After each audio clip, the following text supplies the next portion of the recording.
అందరూనేమో ఆ వేలాడదీయబడినటువంటి ఆ నేరస్తుడిని ఓ దొంగగా చూస్తున్నారు.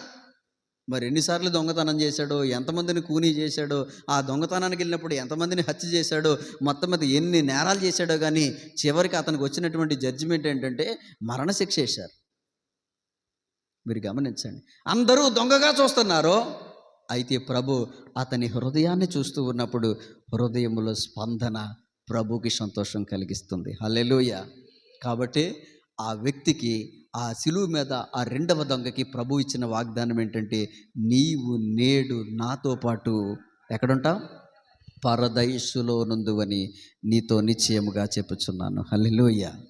ప్రియమైన దేవుని బిడ్డలారా, ఆ వ్యక్తి బాప్తీసం పొందలేదు. ఆ వ్యక్తి ప్రభు బలలో పాలు పంపులు పొందలేదు. మీరు గమనించండి, ఆ వ్యక్తి దేవాలయానికి క్రమంగా వెళ్ళినటువంటి దాఖలాలు లేవు.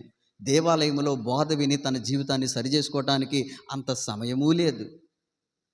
కానీ అతని హృదయంలో ఏర్పడినటువంటి గొప్ప మార్పు, అతనికి అవకాశం లేదు కాబట్టి బాప్తీసం పొందకపోయినా, ప్రభు బల్లలోనికి రాకపోయినా, ఆ రెండవ దొంగకి ప్రభు పరదైసునిచ్చారండి. హల్లెలూయా.